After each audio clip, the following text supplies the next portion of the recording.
کہ حضرت عثمان جامع قرآن ہے، حالانکہ ایسا نہیں ہے۔ حضرت عثمان نے تو لوگوں کو صرف ایک ہی قرأت اختیار کرنے پر آمادہ کیا تھا۔ اہل سنت کے قاضی ابو بکر اپنی کتاب الانتصار میں لکھتے ہیں کہ حضرت عثمان نے حضرت ابو بکر کی طرح قرآن کو جمع کرنے کا ارادہ نہیں کیا تھا، بلکہ ان کا مقصد صرف یہ تھا کہ لوگوں کو ان قرأتوں پر مجتمع کیا جائے جو رسول کریم صلی اللہ علیہ وآلہ وسلم سے ثابت ہیں، اور جو ثابت نہیں ہے انہیں متروک کیا جائے، اور لوگوں کو ایسے قرآن پر مجتمع کیا جائے جس میں نہ تقدیم و تاخیر ہو اور نہ تعویل ہو۔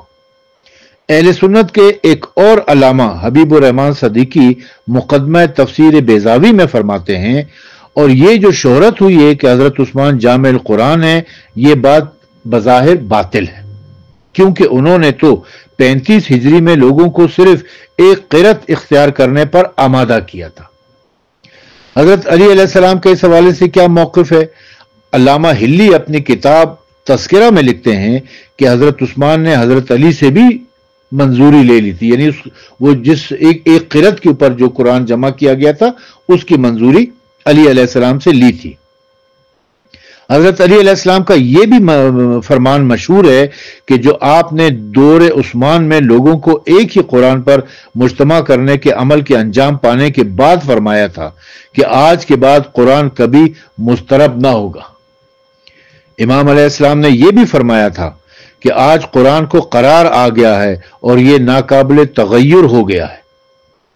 حضرت عثمان کے عہد خلافت میں جب لوگوں کو ایک مصحف پر مجتمع کرنے کی مہم چل رہی تھی تو اس وقت جناب طلحہ نے حضرت علی علیہ السلام سے پوچھا کہ آپ نے رسول اللہ صلی اللہ علیہ وسلم کی وفات کے بعد جو قرآن جمع کیا تھا جسے اس قوم نے مسترد کر دیا تھا، یعنی وہ مصحف علی ہے جو آپ نے جس میں آپ نے تنزیل کے ساتھ ساتھ تعویل اور تفسیر بھی لکھی ہوئی تھی، کیا آج آپ اس قرآن کو دوبارہ پیش نہیں کر سکتے؟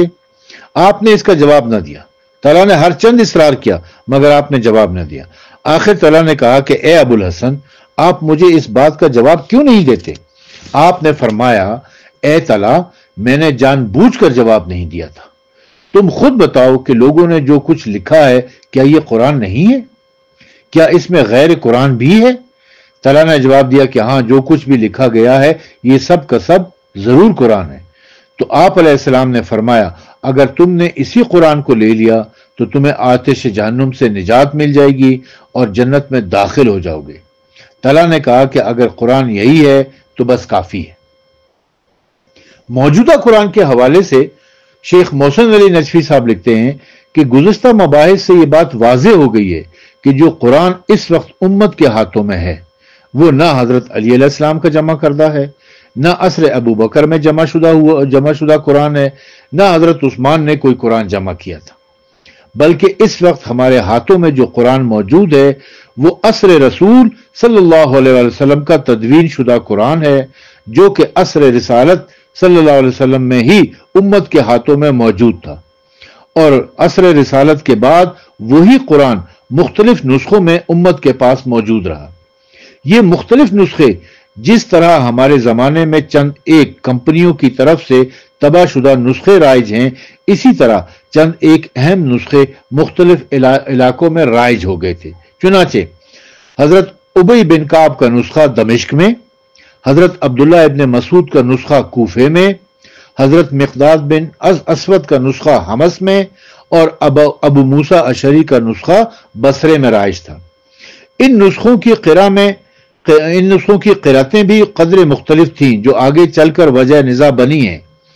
حضرت حذیفہ رضی اللہ تعالیٰ عنہ کی تحریک پر عصر عثمان میں ان تمام نسخوں کو جمع کیا گیا اور ایک قرأت پر مشتمل ایک نسخہ بنا دیا گیا جو اس وقت ہمارے ہاتھوں میں ہے۔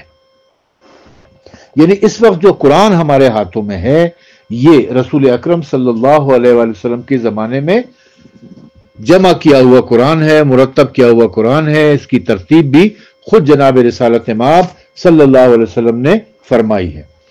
اور جو علی علیہ السلام نے لکھا تھا جسے مصحف علی کہا جاتا ہے، وہ وہی قرآن تھا جو رسول اکرم صلی اللہ علیہ وسلم نے جمع کیا تھا، البتہ اس قرآن کے ساتھ ساتھ اس کی آیات کی تفسیر ظاہری بھی تھی، تفسیر باطنی بھی تھی، شان نزول بھی تھی، اور اس کی تعویل بھی تھی۔